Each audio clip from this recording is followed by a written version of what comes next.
Okay, tell me this has happened to you too. You're telling a story, and out of nowhere, your brain just goes completely blank. In this episode of the Midlife Mud, we're talking midlife memory quirks, the science behind them, and why it's actually more normal than you think it is. So if your brain feels like mush and you're in need of a reframe, don't go anywhere.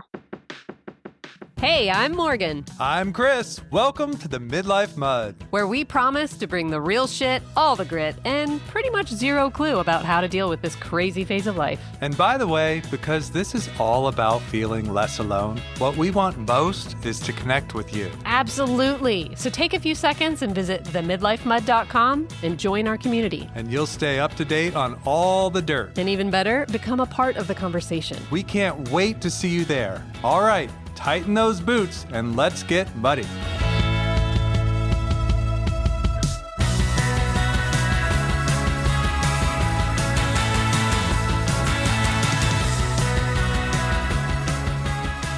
So about, I don't know, probably 8 or 9 years ago. Are you sure?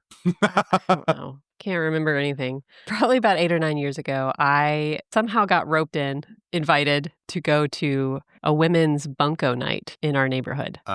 And if you've listened to the friendship episode, you know this was like, ooh, not my typical thing that I would do. But I really wanted to try to get to know people in the neighborhood. And I thought, okay, I'm going to go to this thing. So there I go into the house. I'm surrounded by all of these women that I do not know. We're sitting at various tables. I don't know if you've ever played bunco. No. It is fun, but you sit at multiple tables. I don't know. It's a dice game, and then you rotate through to different tables. I was sitting at this table.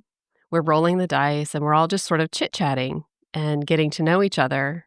And at this time, my youngest child was a toddler, probably. She's my 4th child. So we had 4 kids, right?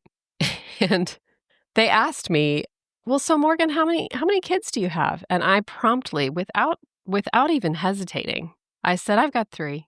And it took me probably 30 seconds before I actually interrupted the ongoing conversation and said, oh my God, no, I have 4. And they looked at me like, what the hell's your problem? You're bad. I just forgot. It's not that I forgot I had a whole entire kid more than what I thought I did.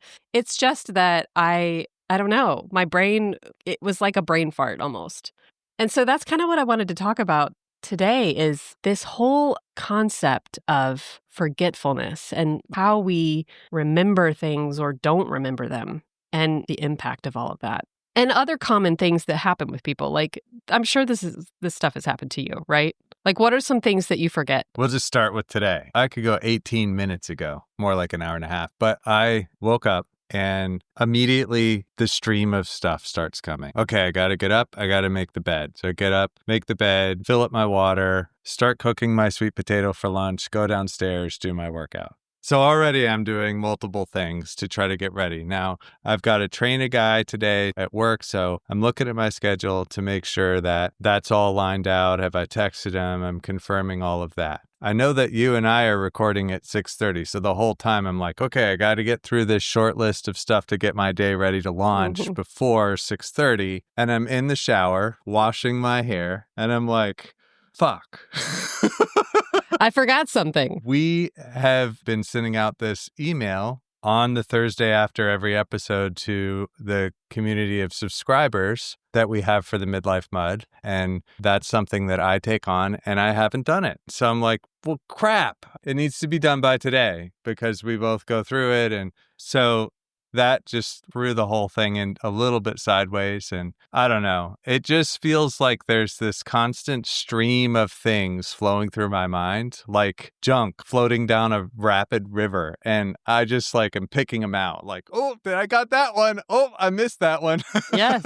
And it's just sort of a recipe for failure at some point. At some point. Right. Other examples, forgetting.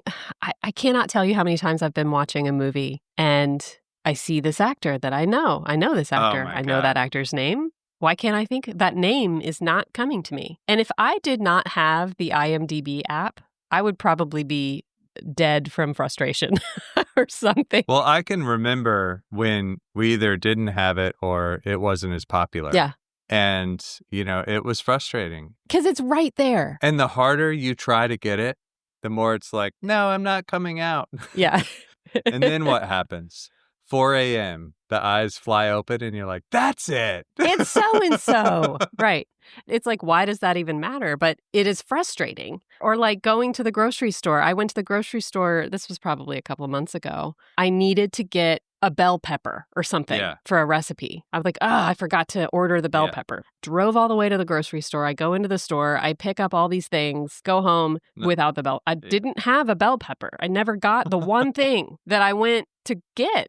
Or like, there's also this thing about when something or someone is out of context. Yes. Like I can't place them. For instance, if I see a patient of mine out in the world, I'm like, I know them, but why do I know them? You know, the other day I was walking in my neighborhood. This was early in the morning, walking the dog, and I'm just minding my own business with my AirPods in, and all of a sudden this person in a bright orange Jeep kind of rolls up next to me, and she's like, "Hey!" waving her arms, and I'm like, shit. Who the fuck is this person? And I'm looking straight at her, and I'm like, she looks like she knows me. I don't know that I know her. You know? And then I realize I see her son sitting next to her, and then it all clicks. She is one of my older boys, like really good friends. It's his mom. But she doesn't live in our neighborhood, and there's no reason she would be there driving around. I didn't recognize the car. All of a sudden, it all clicked, and I was like, oh, hi, what are you doing here?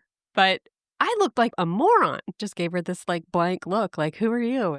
So why are we talking about this? What's the impact of all of this forgetfulness that I feel like happens more and more as we get into midlife? For me, there's this anxiety that gets wrapped up in my ability to remember things. Yeah. I work with people that have lost their memories all the time. And I mean, it's really sad to see that. Yeah. And I think that's one of the heavier, deeper rooted anxieties. And I am right there with you. As a backdrop to that, we have a history of Alzheimer's in our family. Right. And we watched our own father fret over this because it was his dad that had it. And I think our father always thought that's going to happen to him.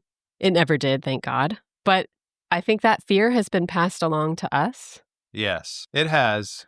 And we also watched sort of the wreckage of that with our grandmother and having her, you know, she was raising granddad, so to speak. I mean, he was like a kid, and she did that for as long as she could. And then he was in a facility, and all we ever knew was stories of this man that was apparently, you know, really bright and could do all these crazy like math problems in his head. And I never saw that. I just saw a shell of a person. So that is the extreme side of the memory thing. Yeah. And when you think about, you know, you always hear, you can't take my memories away from me. What if your memories are taken away from you? That's really scary. And you see what the impact of that is on other people. Right. In fact, one of my boys told me one time that that's something he was really scared of. I'm like, oh, good. We're passing that down to you too. You know? Another layer is, as we are in that situation where we're in the middle with our kids below and our parents above, I'm doing a lot more thinking about how are mom and dad doing and what's that trajectory look like, and do we need to help or are we not being helpful? Like, I don't want to be, you know, overbearing of mom and dad. Like, they're adults, they can do their own thing, but I want to make sure we're helping them. And just the mental load that we have in midlife. Right. The stream of junk going. It's constant. And then you're trying to insert new memory while this stream of junk is going by at a rapid pace. The other day I was at an event and I was talking to this couple who I had just met, and I had been talking to the wife first, and I was talking to her for a while, and then the husband came. And the husband, you ever meet somebody and you're like, that's like another person. That's another friend of mine. His mannerisms, his energy, what he was into just reminded me of this other friend of mine. And so the wife introduced him with his actual name, but I just inserted my friend's name. And so then the next 2 times I saw this couple, I'm using the wrong name. And to the credit of the woman, she finally willed the courage to say, you know, that's not his name. And I'm like, damn it. But I'm glad she did it. No harm, no foul, but that's embarrassing, you know? It's really embarrassing. And then I was like, damn it, now I have the wrong name. I even said that to them. After I left them, I got in the car and I'm like, like repeating the name over and over and over and over and over to try to reburn it in my mind. It takes so much more effort now. It takes so much more effort. So much more.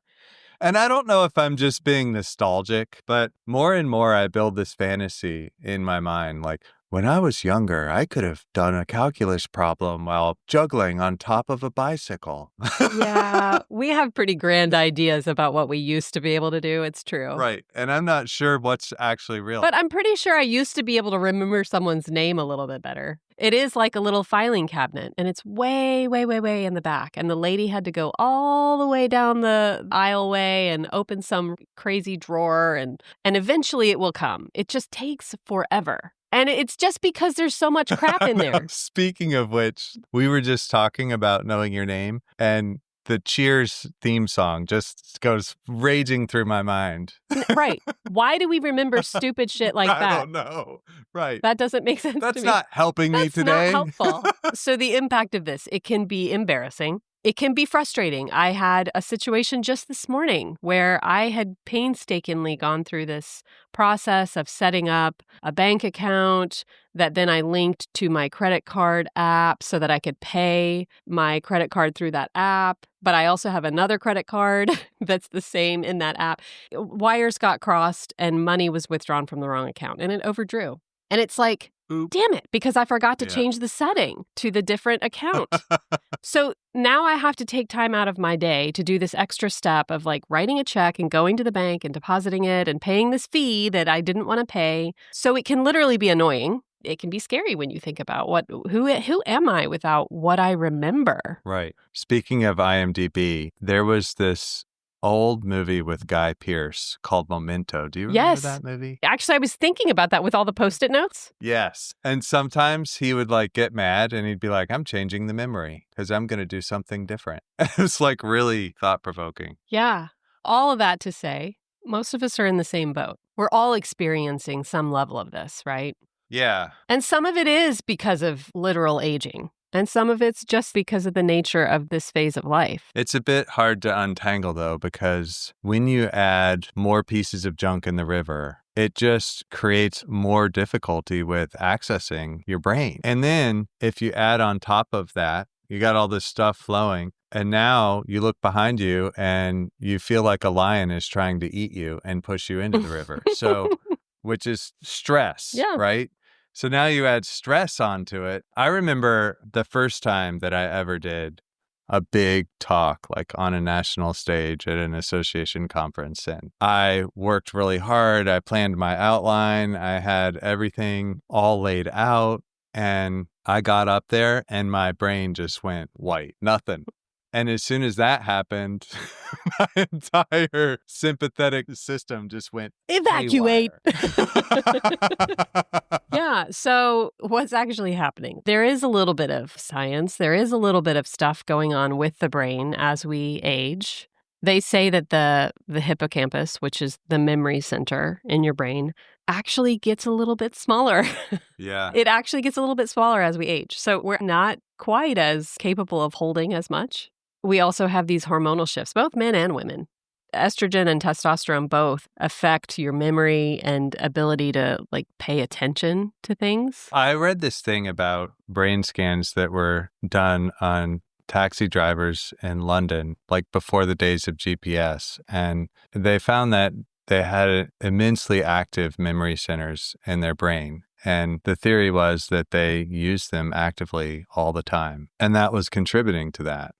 And you hear like all the time, make sure you do a Sudoku or do your word puzzles. And in the retired generations, like use your brain, because if you don't use it, it will languish faster. There's also something about music, isn't there? I think in dementia patients, I forget what I was watching, but there was an Alzheimer's patient who was a former dancer, like a professional dancer, and couldn't really remember anything of note about her life. And then someone played a song from like Swan Lake or something. And I guess she had performed in that. And she just like came alive. And you could tell by the way she was moving her body that she was reliving these moves that she had done. How crazy that you could access that information through music. Yeah. So I agree. Using your brain is helpful. In fact, I have a friend who says about IMDb, I don't know why we're talking about IMDb so much, but she says, I specifically try not to use it because I want to use my brain to figure out what I'm trying to figure out. So she like challenges herself not to use it, which is a great exercise, I think. Yeah. I wish I could say that I was challenging myself, but most of the time I still just don't look it up. I'm like, what is it? I will pause the damn movie. It drives Matt nuts. Speaking of which, in my mind, that's always been one of his insane skills. If you like listening to a song and he's like, oh yeah, well, do you remember this is the drummer that cooked cherry pie with Martha Stewart in 1985? It was her first. I'm like, what the hell? Memory like a steel trap. You know, and I was listening to something recently. There is actually a condition, not that Matt has this, but there is a condition, I think it's called hyperthymesia or something. And it's essentially where you have this intense, it's not perfect, but you have this insane autobiographical memory. Literally, you can say on June 21st, 1983, I had a bologna sandwich and the weather was sunny, and at 2:00 I went, I mean, you can remember to that level of detail, which on the surface looks like, wow, that feels like a superpower to know all of those things. At the same time, when you look at it another way, it's like, damn, would I really want to remember every single thing about my life?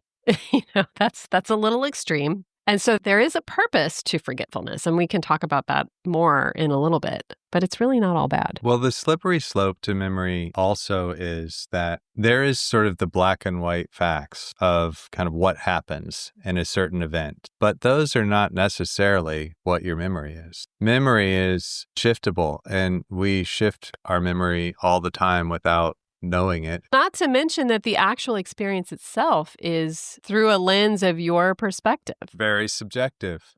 Right. If we both went to a concert, my memory of that would be different than yours. There would be a lot of overlap, but you would remember something that I wouldn't, or it would have a different emotional color to it than maybe it would for me. So memory's very, very complex that way. I love that we're sitting here trying to figure out the brain. I don't even know how to look up things on IMDb. We don't know shit. We are literally like little computers. And once we hit midlife, we're like the older model, and our memory is pretty much full. And so sometimes these simple little tasks just take a lot longer, or retrieving something. We have the little spinny wheel all the time. Well, and one of the gifts that our children give us is they look at us and they go, you don't remember that? Just add that to the list of criticisms that they have for us. Well, and back to kind of that deeper fear of losing memory and developing dementia, Alzheimer's, all of those things. What I notice myself doing as a compensation, and a lot of times it's really not that cognitive, but is I create systems. I have a pattern. My routine in the morning is this, and I make sure I check all these boxes. I don't have to remember it as much because I just know that routine. It's autopilot. It's the autopilot. Exactly. That kind of goes into that part of our brain, the prefrontal cortex, that is responsible for decision making and all of that. We are faced with, do I do this or do I do that? What do I need to do next? Constantly. And so it just gets overloaded. And so developing these systems is a way to bypass that so that there's no decision to be made. So there are literal things going on with your brain, and that's all well and good. That's really not all of it, though. I think probably what's more prevalent for us in midlife is, you already named it, stress. Stress causes cortisol to be released in your body, which interferes with memory. So blanking out on stage, but that's exactly what happens. Yeah. I can remember, maybe it was 5 years ago or 6 years ago. And at that time in my life, if I wasn't at work and I didn't have my computer and I was sitting at dinner eating chicken parmesan, don't be fooled, because I was working in my head. I was thinking about the email, the this, the that, trying to always plan my next step and make sure that everything was falling into place per my plan, which now makes me laugh. But that was going on. And I probably worked like that literally for years without really taking a break. And same thing, by the way, with vacation, because I would always have my email with me and it would be on my phone and I'd be constantly checking it and just never getting out of that space. And then one vacation, I think it was like my first or second cruise that I'd ever been on. And I just decided, you know what, I'm not buying the internet package. I'm going to take a week and not be on my phone. And the experience was really a stark contrast. I noticed that my whole brain process shifted and things started flowing to me that I wasn't necessarily thinking about. Instead of me just being in this rut all the time, things were coming to me and memories that I hadn't thought about that were from different parts of my life. And I hadn't thought about them because I was not giving myself the space to, because I just was throwing shit in the river. It was, Yeah, stress is that's no secret, right? We're stressing ourselves out with the pressure we sometimes put on ourselves to perform and to succeed. And we've got a lot of things that we have to do, which introduces the idea of multitasking, which, by the way, is a complete and total utter myth. There is no such thing as doing things at the same time. Your brain actually does switch real fast back and forth between tasks, which exhausts it. Right. And I don't know about you, but I'm constantly, quote unquote, multitasking. And that can really mess with your short-term memory. It's so funny. Just yesterday, I was talking to a patient, and do you know how sometimes, this may sound a little loopy, but you're talking and you're not really paying that much attention? I think I'm a very thoughtful person generally about what I say, but sometimes I think more and more I'm not filtering quite as heavily, which is probably good. And so I'm talking to this patient and I said, yeah, well, I'm retired. And I was like, what did you just say that for? And really the idea is, in my mind, I am kind of retired. I'm not putting the same emphasis and stress on getting everything done perfectly at work. That doesn't mean I'm not showing up and trying to do a good job. I am, but it's just not the same. I don't feel that feeling like I did before I took the cruise vacation, where I just was driving myself literally fucking crazy. It was kind of funny because I sort of threw myself off because I wasn't expecting myself to say that. Why did I say that? And the guy's response was like, oh, well, congratulations, and I'm like, it was funny. Sleep deprivation is another one. Fortunately, knock on wood, I don't suffer from this yet.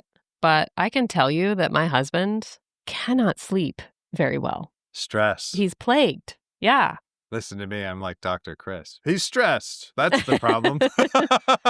Yeah. And of course that impacts our ability to recall information and to really consolidate memory. That's actually when a lot of memory stuff happens, is when you're sleeping. And that's why they tell you when you study for a test. I remember this in dental school thinking, okay, I got to study for the test. And then tomorrow it'll sort of magically be cemented in a little bit better. And it usually was. You can't pull an all-nighter. You gotta get the sleep part in to sort of cement it in place. So sleep deprivation and just the mental clutter, the junk river that's happening in our brains. All of that stuff sets up the perfect storm for forgetting crap. Yeah. And it could be useless crap or it could be really important crap. So what's the reframe here? Is there a way to reframe this, first of all?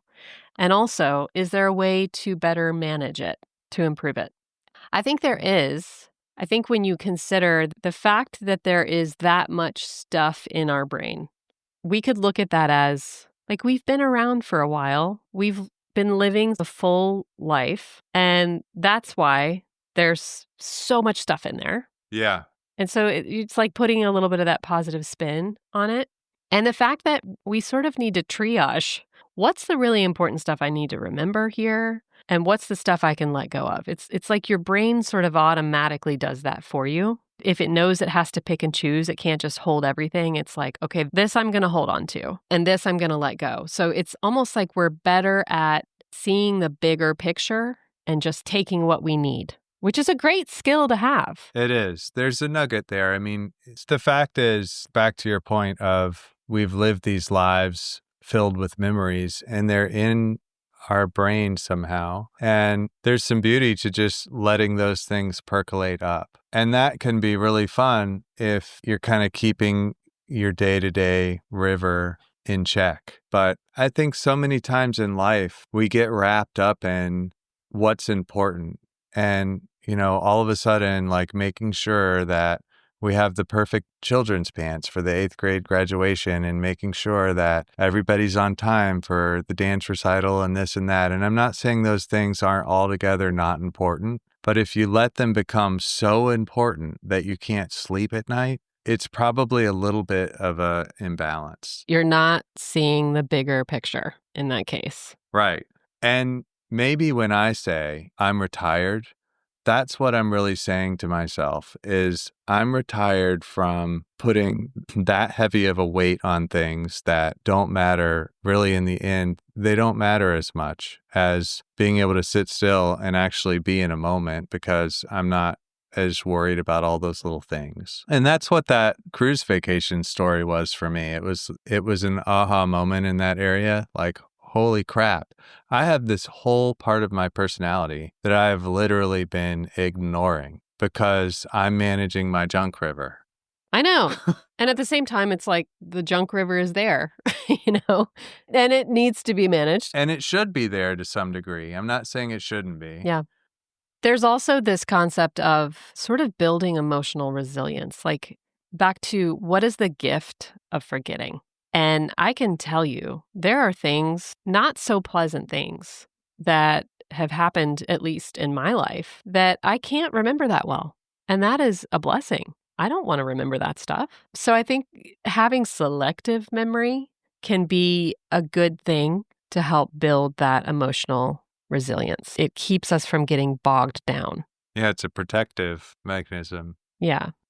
So I think reframing it and seeing the gifts of forgetting is one step towards sort of accepting what's happening for a lot of us. And by the way, it is a lot of us. We're not alone in this. And then the other piece is, we can manage it to some degree by influencing those factors like stress, like how much sleep we're getting, exercise, all the wellness crap, that whole list of stuff that we're all, quote, supposed to do. That can be helpful too. So there was this beautiful moment that happened actually just yesterday. And there's this group of friends that we all went to that boarding school in Oregon when I was 15 together. And we're coming up this month on 30 years, 30. Oh, wow. Wow. Of graduating from that school. And there's one guy who kind of plays the role of bringing up all the memories. I mean, it's really great. He'll send happy birthdays. He's the organizer. So he sent out this text like, it's been 30 years. And one of the people in the text thread who actually isn't always the most active, he is also this adventurous spirit and he lives out in Wyoming or Montana, one of those. And about an hour later, he responded with a picture of this vast, beautiful mountain landscape and said, "Yep, I wonder what we'll be doing in 30 years from now, if we'll even be here." I was like, whoa. But that collection of texts really signifies this whole arc. Like on one side, honoring and remembering where we came from and those memories. And then on the other side, honoring that we're here for a brief time. And 30 years felt like a blink, and 30 more years will probably feel like another blink. Half a blink. So I don't know. Did we learn anything from this? Are there micronutrients to take from this? Or did we just learn that we're idiots? Well, I knew that, but I'm constantly relearning it. Because I can't remember it. That's the real purpose of this podcast. It's the reframe, I think, for me, that makes a big difference in terms of just seeing it in a more positive light and knowing that it's something that we're all going through to some extent. Yeah, there's a couple things here for me. Choosing to put a lot of weight on certain things in our lives may be causing, I know in my life, it's caused me some difficulty at times. The other thing that I was going to say, kind of playing back to that darkness, the fear of really like losing your memory. I think a lot of times in midlife, that fear can start to come up. I know it does for me when I'm feeling really stressed. And the magic is if I de-stress a little bit and reframe, then all of a sudden my memory can kind of magically come back. So really, what I feel like could be a loss of memory, I think a lot of times it really isn't. It's just me being overloaded. Yeah. And that idea of I can multitask, I think, at least for me, I can't multitask as well as I thought I could. And I'm starting to just accept that and not try to do it as much. Yeah. And there's something really powerful about that. The other one is that IMDb is really important in life. I mean, if nothing else, remember that. Or write it down in case you can't remember. All right, well. Make sure that you play Sudoku religiously. Yeah. And don't immediately go to IMDb. Instead, you should join our community, themidlifemud.com/join. Okay, well, we will see you next time. In the mud.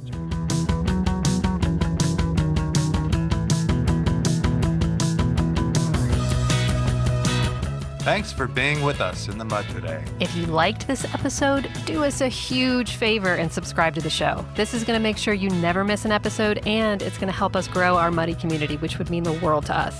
See you next time in the mud.